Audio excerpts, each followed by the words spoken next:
Hello, guys. Another take one. I'm here with Christian. How are you? Yeah, very, very good. Thank you. How are you?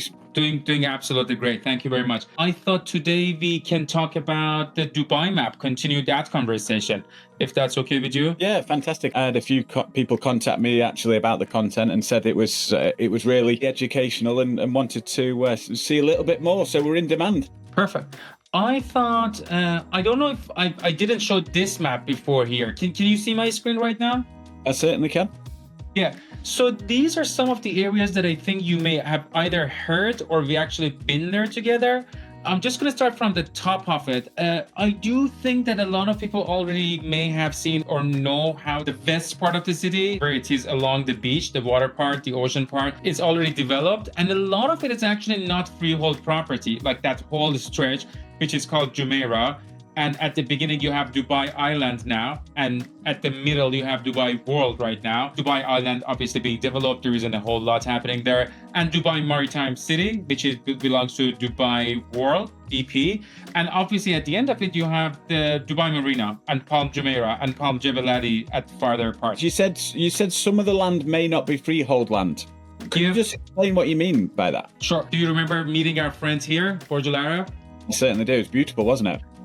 It's fun. I'm not gonna lie. I've never seen a butler being present at all time in a room, and that was a very unique experience.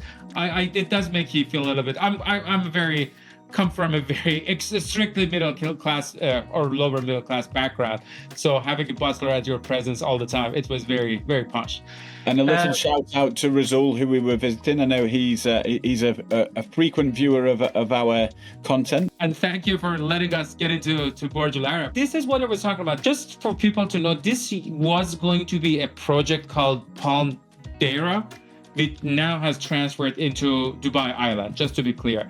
And Dubai Maritime City, that's here. This road all the way from here, and for those people who know Dubai Frame, Future Museum of Future here, this road along the beach is called Jumeirah, and all the way from here to basically this part, pretty much, it's all, and like this land in between, for most part, this is not freehold. So a lot of Emiratis, it's pretty much Emiratis and the ruling family, they own the land there. So that's that. It's called Jumeirah, Al Wasl Road.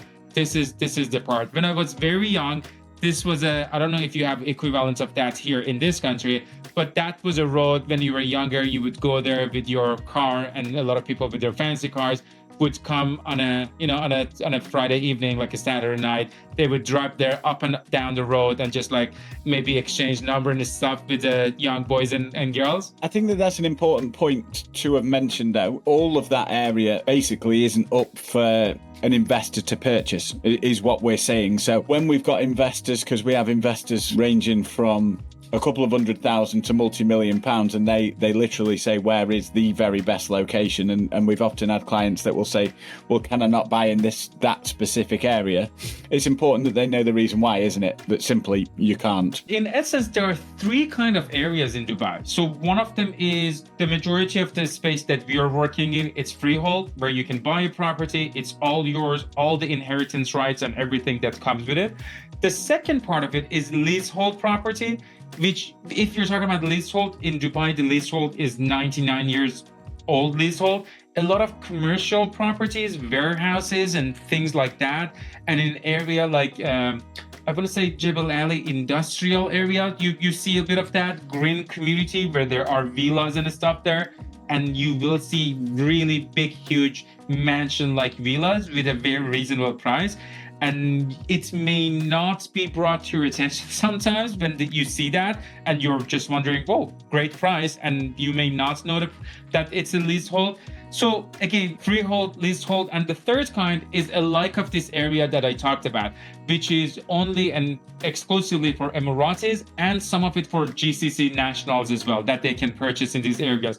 So again, if you're trying to buy property, make sure that you check that. And if you've already bought something and you have that question and you want to verify that, feel free to reach out to us And in a few minutes, we can find out that answer for you. So this area is one of those areas that we were talking about, which is not freehold, basically. We are going to go through some of these maps together, so maybe people can tell us which one is a better map for them. But this one is a good one. It shows some of the big developers and like their major project in the city as well. So as you can see, Emar, Shoba, Damak, Miras, Danube, Omniat, Azizi, Talal Al-Gaf, that's Majid Al Futtaim, Al Dar, which is mainly Abu Dhabi developer, but they do have projects in Dubai too, and in London. Dubai Properties, which has a bunch of sort of other development like Nakhil, for example, that falls under them. Sorry, that's not Dubai Properties, that's Dubai Holding, I believe. And Lias, which is again a UK-based developer. My question for you really is, and again, it's leading on from a previous video that we've done, is the difference in terms of our different investors looking for the right apartment versus a villa or a townhouse, and talking about areas that you would recommend for both, really. So in terms of apartments, I know obviously it's budget dependent, but if you were looking for an apartment, what would be the area that you'd be looking at? And then similarly, from an investment point of view, if you were looking at buying a villa, a townhouse, where, and I'm asking that question with the view of potential growth of the area, where you would see an area that if you were to buy into now, that in 5-10 years time, you may see more development and therefore may see significant capital growth. I do believe in the power of data, and I do think if you track it and if you can find patterns there, that can be really helpful to make better decision for the future. So I remember I had few friends who, do you see this area? There is like a golf course there, the Top Golf is there. You remember how we were staying in around Greens? Yes. So this area is called Emirates Hills. This was one of the first villa areas that was developed. It was done by MR basically. There are some villa communities there, I think from 1 to like 16 or 17, which is the Springs. There are 2 bedrooms, 3 bedrooms, and some 4 bedrooms, townhouses mainly in the Springs.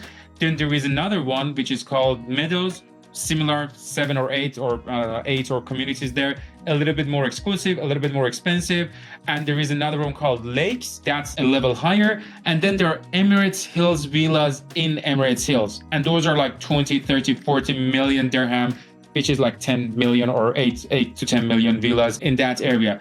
That was an area that was first launched and sold 22, 23 years ago. I'm talking about 2002, 3, 4. That is a very great area to be living in. I have lived in different of those communities there. Some of them, I remember Spring 14, maybe like 15 years ago, and more recent ones in Springs 2 and Springs 5, I want to say. Great area. It had a lot of potential. I think a lot of people want to be there because in like 5 minutes or 10 minutes, you can be in Dubai Marina, in Palm Jumeirah. It has great proximity. So I would say if somebody bought there, they have tripled or quadrupled their investment in the span of 20 years or so.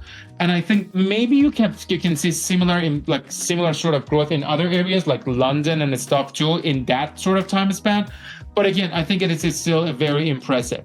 So right now, as the city has developed from that part, like the western part of the city, closer to the beach side, the city is just naturally expanding to this part. So do you remember we went to the Damak sort of sales gallery, the part that they have all the mock-ups and stuff there? Yes, I do. Yeah.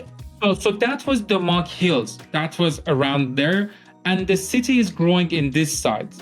Recently, right now, actually, we know that the Grand Polo by MR is being developed.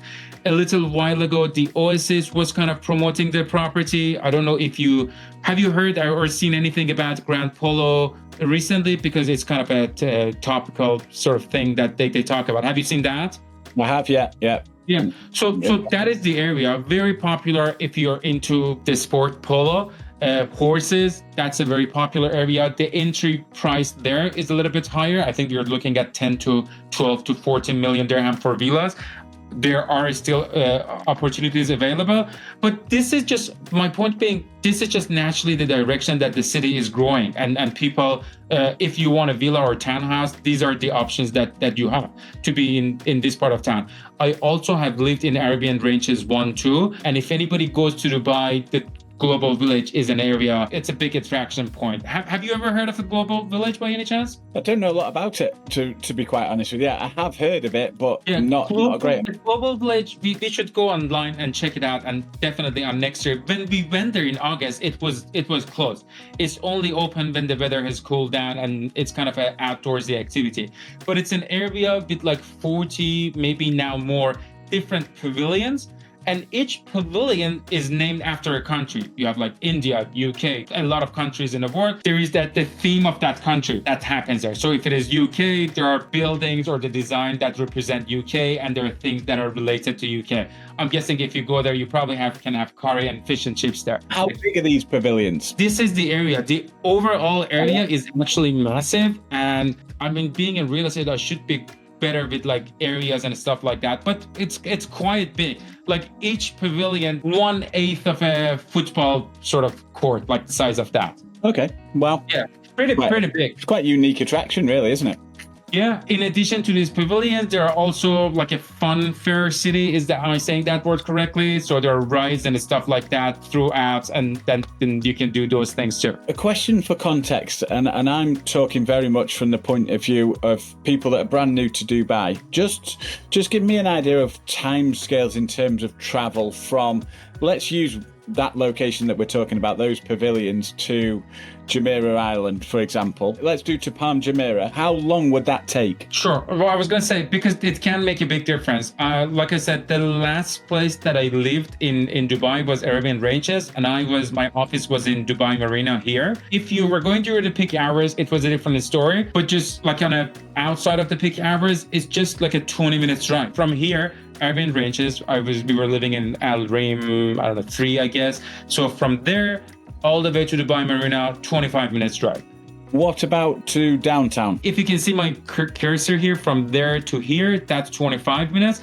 If you're talking about downtown, it's a little bit farther out, and then you may have to, it's not as direct to there. So that is probably more like 35 minutes to 40 minutes from Arabian Ranges to that area. But it's still very, very accessible. So within the UK, there's a lot of people that's doing commutes to work, an hour's acceptable. So everywhere really on this map is accessible within an hour easily, isn't it? That's correct. No, 100%. Yeah. I do want to keep this in under 15 minutes. We can come back and do another one shortly. What do you think about that? Yeah, fantastic. No, it's really educational, and it's something that I think we need to continue to spend time on, just so that people can watch the series and get a really good idea of what they're looking at and what they're potentially investing in. So thank you so much for going into the detail that you did. Appreciate it. Yeah, thank you. Thank you very much. Take care, everyone.